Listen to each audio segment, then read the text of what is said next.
I'm Katherine Everitt, and the title of the paper is The Ontological Impasse of Psychoanalysis. Can psychoanalysis think ontology? A theory based upon the irreducibility of the symptom and the unconscious. Can such a theory help us understand the nature of being itself? One might answer no. How could we possibly think being with a system that analyzes the nature of thought? A Cartesian dualism might tempt us into underscoring the distinction between thought and being, between res cogito and res extensa. In this vein, psychoanalysis as a theory that explains a psyche would be barred in its ability to explain being itself. Or one might venture to answer yes, that psychoanalysis can help us think and understand being as it presents itself as an ontological question. In doing so, we could turn to Hegel, who writes in the Phenomenology of Spirit, quote, that being is thinking, das Sein denken ist. If being is thinking, then being itself will bear the mark of thought. Or put more radically, then being itself is thought, both in the sense that the two fold into each other and in the sense that for being to be, it must be thought. If psychoanalysis teaches us that thought qua subjectivity is constituted around a void, or to be more precise, a lack that decenters the subject and structures her libidinal orientation in the world, if thought is always already structured by lack, then we can say the same is true for being. That's a question. That being is also constituted around a spatialized emptiness. Indeed, this has been the project of Slavoj Žižek for the last few decades. But the question I want to explore in this talk is this. Is the lack at the heart of the psychoanalytic subjectivity around which thought itself is structured, is this the same emptiness we find in being? My thesis is that the ontological impasse that structures reality itself is fundamentally spatial, because emptied out space presents the paradox of the non-relation. Rather than examining the overlap between thought and being, I will examine the three Hegelian registers of logic, nature, and spirit drawn from Hegel's encyclopedia. The reason for this tripartite distinction is that, yes, while we must think being, and while thought is a being, we must ask, what of being that is not thought? What of the dumb materiality that persists in its lowercase b being without being elevated to the ontological category of Heideggerian capital B being? Does ontological being face a crack, an impasse, only by virtue of being thought? I propose in looking at these three Hegelian registers, we can actually think through this precise question of the relationship between being and thought by highlighting not only the impasses in thought and being, but the impasse of unthought being between them. The paper has 4 sections. Part 1, the logic of the impasse. Can we narrow down the impasse at the heart of logic to one particular kernel, to one particular void? There are no doubt many iterations of logical impasses, many shapes a paradox may take, many ways a logical road may become a dead end. However, I propose we examine the non-relation as the heart of the logical impasse that structures the ontological impasse. I mean, simply logic is about relation, so what happens when relation breaks down? I draw on both Hegel and psychoanalysis to examine the non-relation, which is often referred to as a void, in which there are no logical objects to draw relations between. Il n'y a pas de rapport sexuel. There is no sexual relation. The sexual relation, as developed by Lacan in seminars 18 through 20, is the central logical impasse we find in psychoanalysis. It is a non-relation between the two sexes that cannot be bridged, and whose interplay around this constitutive void structures our symbolic reality. Predicated off of different interpolations of the phallic function, the logic of castration, i.e. the logic of lack, plays out differently upon the two sexes as evidenced through the 4 phallic formula Lacan presents. We know this. According to Jacques-Alain Miller, in his 1980 paper, Another Lacan, quote, the object is that which stops up the relation that does not exist, thereby giving it the consistency of fantasy. He furthers, quote, the unconscious shouts but one message, the absence of relation. Psychoanalysis pinpoints a manifestation of this breakdown of relations, the unconscious, a cut, a negativity, that per Miller shouts the absence of the relation. We do not come to a standstill, rather we displace this non-relation. We introduce an object to fill the void, or rather this is really like a negation of negation, right? And this object thrusts us into the temporal. There is a promise of attaining the object that is never fulfilled. At first glance, the non-relation seems antithetical to Hegel's project. Is the non-relation where the dialectic breaks down? Does the relationality of the dialectic stop working? Drawing on Ray Brassier's text in Heel Unbound, he argues that, quote, dialectics invariably orbits around the relation of relation and non-relation as the apex of reflexivity, end quote. He furthers that this, again quoting, unilateralization cannot be dialectically reinscribed. Echoing Badiou's text theory of the subject, to Brassier, the dialectic reaches a dead end, a dead branch, une branche morte, when it is faced with the non-relation. But is the relation of the non-relation, is this not the unconscious? That which does not relate, thrown into relation. When we read Hegel's logic, it is the relation of being to its differences that immanently develops being, that makes being become. But the logic begins with an impasse, and that impasse is emptiness. The text starts with empty being and empty nothing. Hegel calls them Leere or Leer, empty or void in German. The non-relationality between being and nothing is at the start of a logic accounted for by their both being void.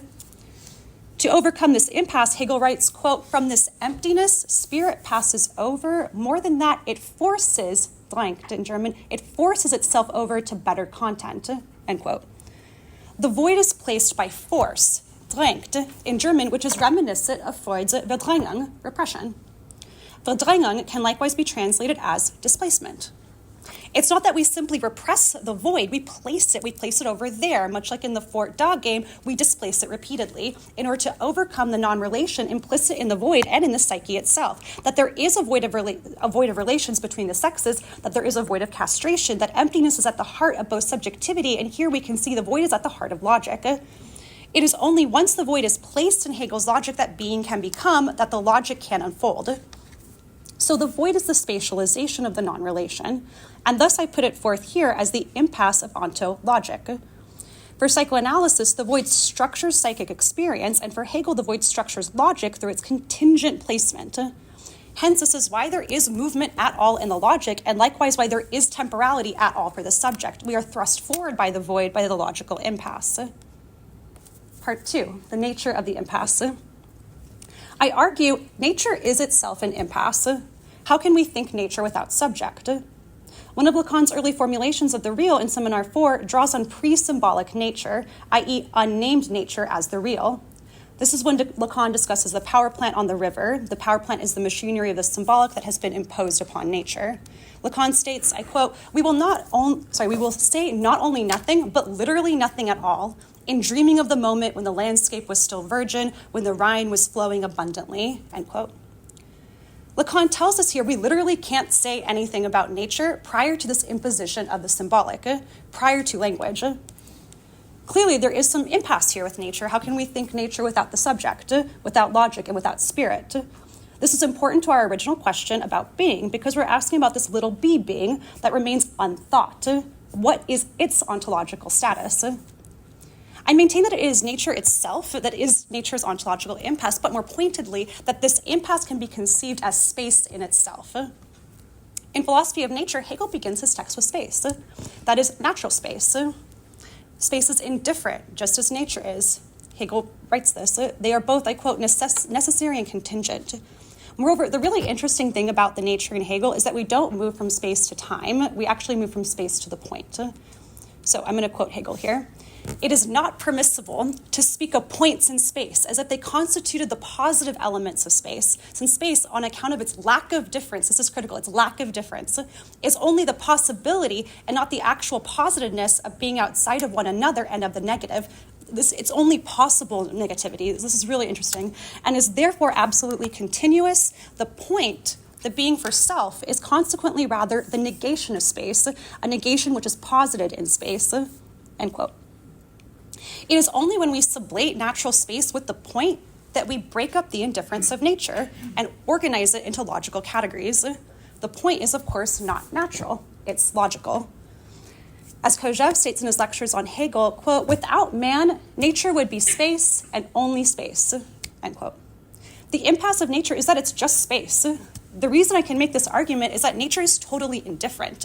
It's indifferent to you, it's indifferent to me, and it's indifferent in that it has no concept of difference, right? Spirit names it as such. It's spirited beings that weave logic into nature in order to differentiate it. Thus, to think nature itself produces an ontological impasse. To think being without thought, of course, is a contradiction. The dead end, the impasse we are left with, is space itself. That's the critical point I'm making. So to Lacan, unnamed nature is one way to represent the real, but it is nonetheless the potentiality of being named. This makes me think of Jill's paper from yesterday, of becoming being, but without enframement and placement. Hence, I posit that external space as indifference and as itself a potentiality is the impasse of nature, as it is nature itself before the imposition of the symbolic, before the weaving of logic. Part 3, the spirit of the impasse. So we've explored the logic of the non-relation as the impasse that structures logic. For For Hegel, the logic culminates in the idea which externalizes itself as spirit.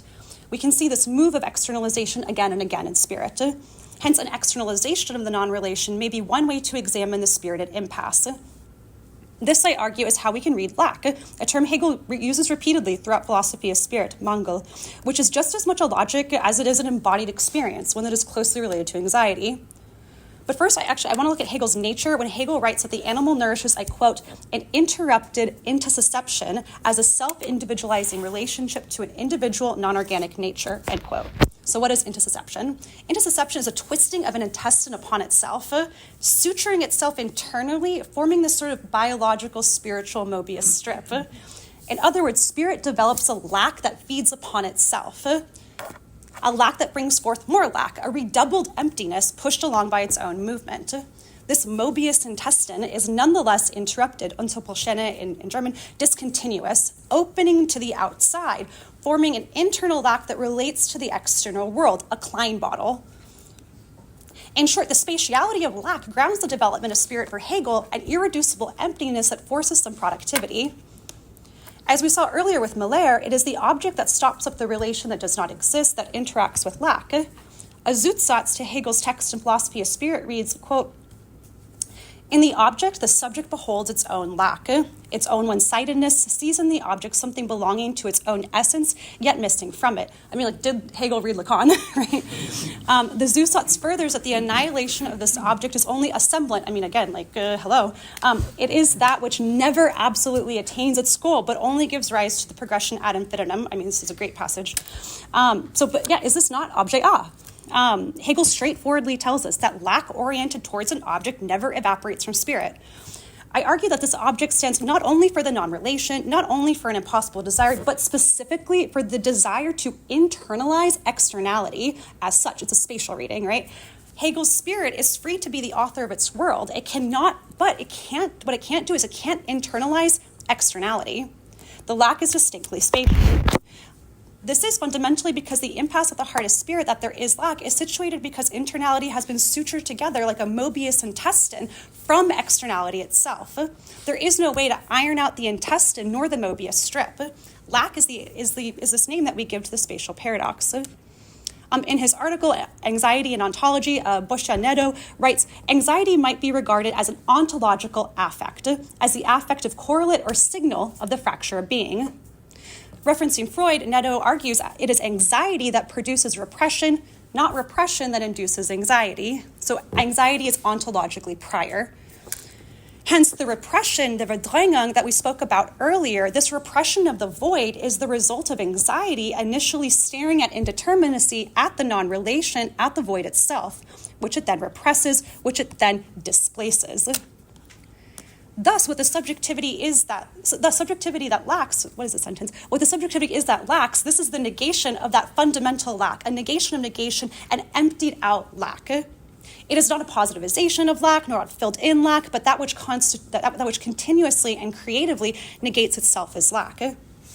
The impasse in spirit is this, that we are this lack which lacks. It is spatialized, and that spirit is an internality only created through a double externalization that can never iron out its Mobius formation. Part 4, conclusion. Broadly, what I've argued is that the impasse at the heart of ontology is spatiality itself. And using the overlap between psychoanalysis and Hegel's encyclopedia, we see 3 spatialities of the impasse. The void in logic, drawn from the non-relation, space in nature as indifference, and lack in spirit, drawn from the impossibility of ironing out internality and externality. But one last point, just as there is no meta-language, we must be careful to underscore that there is no meta-ontology. Instead, there's only an irreducible gap between these 3 registers, which, yes, demonstrates a spatial divide, but one which vanishes as soon as it appears, as this is the impossibility of such a meta-theoretical register. This is the contradiction of space itself. Space represents the breakdown of the promise of relation, hoisting relationality upon the back of its own contradictory edifice. This is why the ontological impasse is spatially rendered, as seen in this tripartite Hegelian reading. Thank you.